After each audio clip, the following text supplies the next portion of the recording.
It's a feel good Friday hapa ndani ya Tonzi Radio in the freestyle show na mimi Makena hapa hivi. Na kama da, yani I told you that yani natamani tu niseme ili jina la huyo msanii ambaye ako hapa, lakini nitataka tu ajiintroduce because umesikia hiyo wimbo ya kaa zote. Ina nice tu. Watu kienda pale sherehe na useme tu chezewe kaa zote. By nani? Wacha kidogo anaenda kueleza ni nani. Karibu sana. D. Mambo vipi? Fiti sana, uko aje? Niko fiti sana. Yani it's a weekend. How do you feel? Unajua kwangu unasikia tu nimefurahi. Yani ile mood iko tu juu. Wewe unasikia vipi? Hebu tueleze. First of all, I feel so humble to be here. Oh, thank you. Asanteni kwa kunikaribisha Tonzi Radio mzee.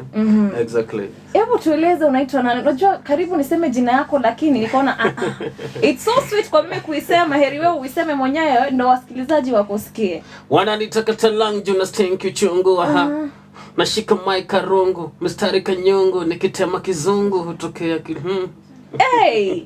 Yani msikilizaji umesikia tu hiyo part ya kwanza ina nice. Mbaya sana. Hebu waeleze basi jina lako ni nani na kidogo unafanya nini? Okay, kwa majina yangu kamili naitwa Jacob Okumutieno. Majina yangu ya kazi yani ya sanaa naitwa Lang Katalang. Yes. Yani hiyo jina tu yenyewe, ile jina kidogo mbona ukajiita ile jina Lang Katalang? Okay, ile community ambayo natoka from where I come from. Kizungu nasema hivyo, Kizungu Kigoma. Ni sawa.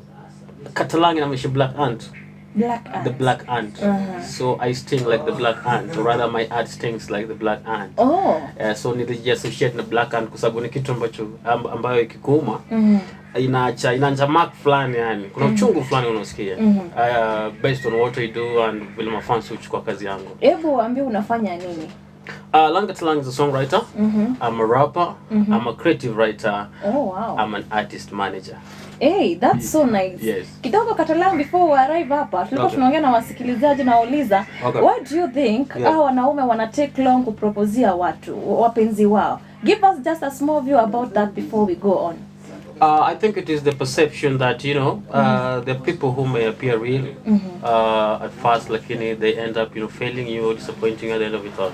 So kuna watu ambao wanachukua time yao kusoma watu, watu wanachukua time yao pia kujua watu zaidi.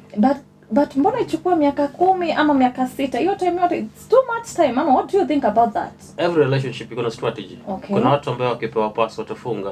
Kuna wale watakuwa wanangoja pass lakini unajua watabaki kwa uwanja. I don't know you understand that. Asante kwa hilo. Turudi hapa kwa muziki. Ulianza kurap lini? I think tangu nianze kurap. Kuna watoto ambao saizi wanaelekea kupata degree. Mtoka wazaliwe. So I started rapping a long time ago. I went for the first time nilianza muziki 2007 nikiwa high school. That was way back in form 2. Pale Uriri Boys High School. Wala ambao wanajua Uriri Boys High School. And then nikaingia kwenye vikundi. I remember niliingia Delahani, nikaingia Watiaji. Baadaye nikaingia Mbegu Mbaya. And then later on in 2014 ndio sasa nikawa Lang Katalang as a solo artist. Na ile rap yako ya kwanza ulitoa ilikuwa inaenda vipi? Kidogo unaweza tueleza ama what inspired you kuandika ile rap ya kwanza? For me, I think I'm one guy who appreciates women.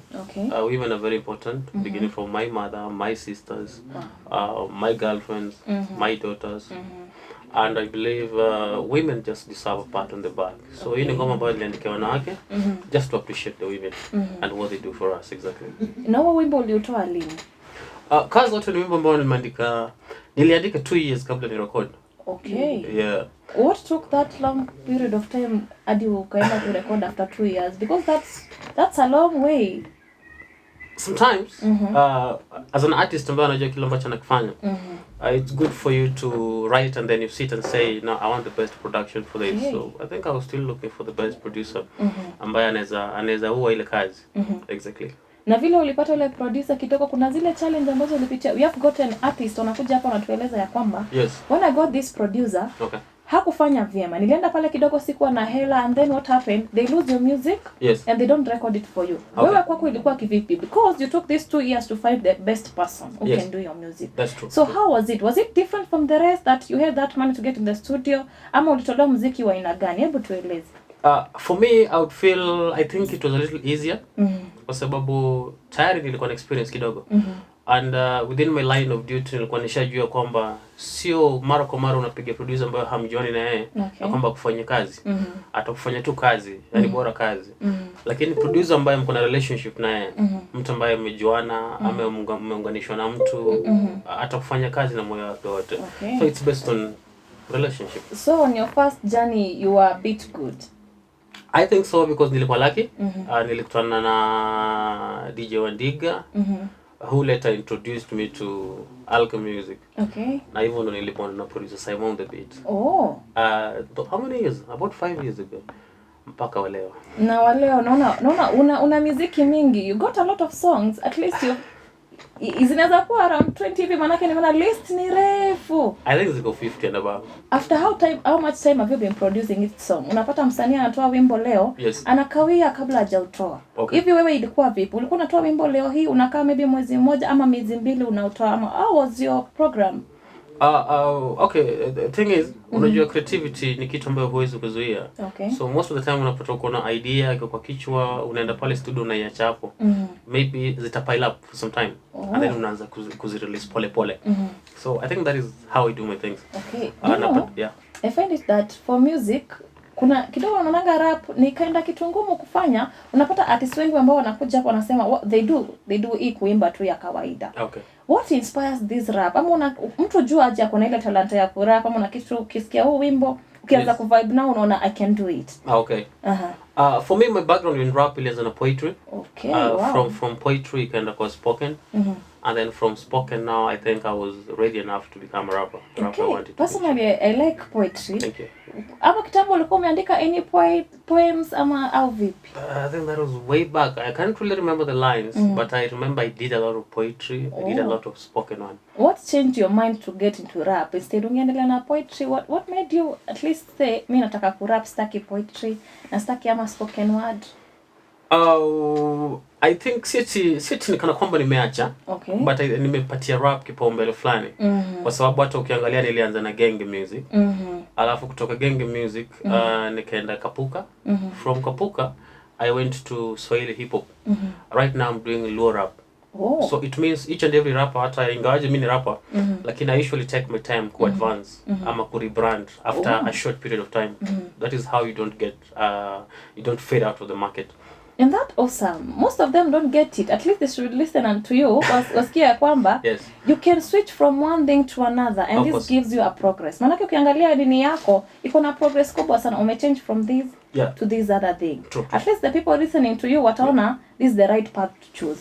Na ni nini ambacho umekuwa ukifanya kando na muziki? Kuna jambo lingine ambalo unaweza taka wasikilizaji wasikie umekuwa ukifanya au vipi? Kando na muziki, just like you said, mimi ni creative writer.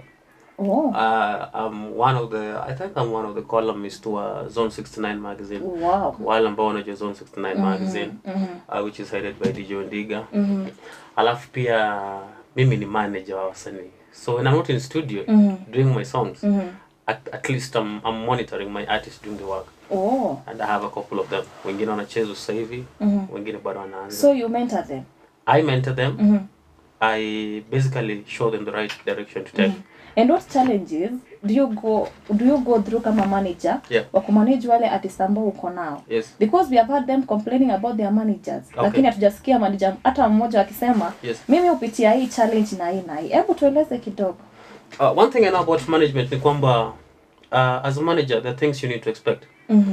For example, one of my artists ambaye ni Breezy and Chelsea, you can mjua ambaye ameimba My Jiber with Had the Band. Oh wow, yeah. That is one of my artists. Thank you. That's so this is someone who I found when he was starting.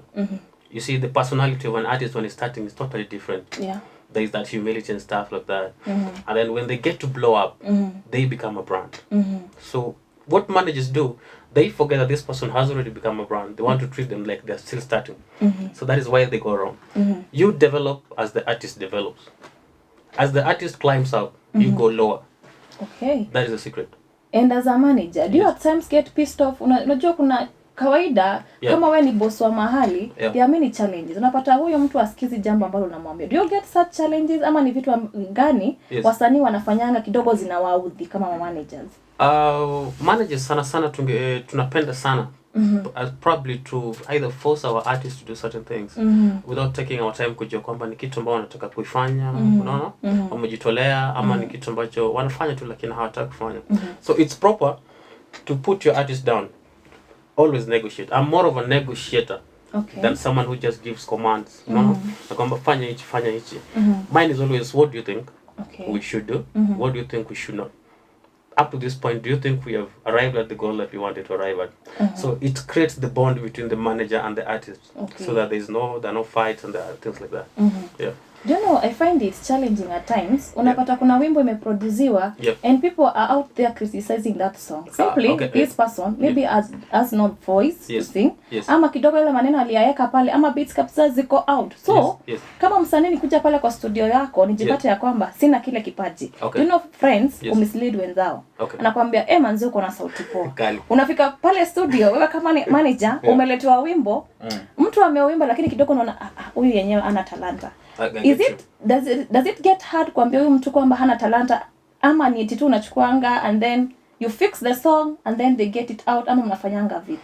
What do you advise that person? What I usually do, you see, I'm 3 people. I'm an artist. That means I have the art. I'm an artist manager.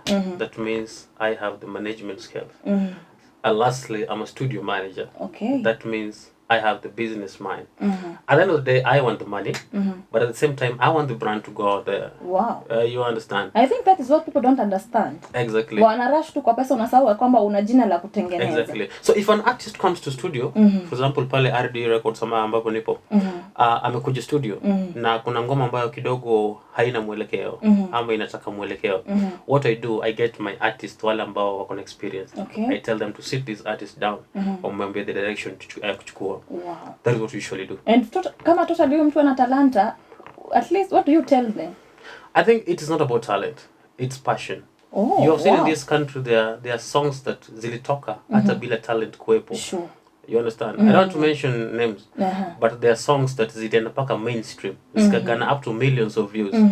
But from musician who has been probably to college or to Kampo, ambaye anajua muziki ni nini, akianza kuanalyze muziki vizuri, probably 5% of it could be music. 95% could be entertainment. But you realize this 95% can bring something on the table. It means this is a viable artist. Even though the talent. That. Thank you so much. Unajua, niko glad sana umekuja hapa kama manager. At least you have gotten to talk to people. Na kidogo naona muda wetu tunayooma, so I would ask you kindly. Ungetaka kuambia nini wale artists wako pale nje ama managers wafuatilie nini katika industry? Ama what they are supposed to do and what they are not supposed to do? Yes. Ungependa kuambia nini? The truth of the matter is that ni game. But for us, music is a game without rules. Wow. You can follow any direction you want to take, but as long as you move with trends. Exactly. And the most important thing kwa muziki is to have what we call resourceful persons backing you. Ina maisha mdomo lazima iwe tamu, lazima ukuwe na relationship na watu, both mwanamuziki na managers. And then of course the other things like you have to look good, you have to keep an image, vitu kama hivyo. Yani, thank you so much for kuja hapa Tonzi Radio in the freestyle show. Kidogo, naona at least, yani muda umeona, but at least I could have more time with you and chat a little bit for people to listen. I know what. Maybe we'll get some more time with him. Sitaki kula muda wa wenzangu pale nje. But thank you so much for tuning in. Leo ndani ya Tonzi Radio in the freestyle show na Makena. Stay tuned for the next show kwa sababu ni ya vijana ambao wanakuanga yani na psyche nyingine hata kuliko yangu manzi. Kina Jalo na kina Ken. Stay tuned right there ndani ya Tonzi Radio na Makena. Lakini next when wanakuja they'll tell you more about this. Thank you so much.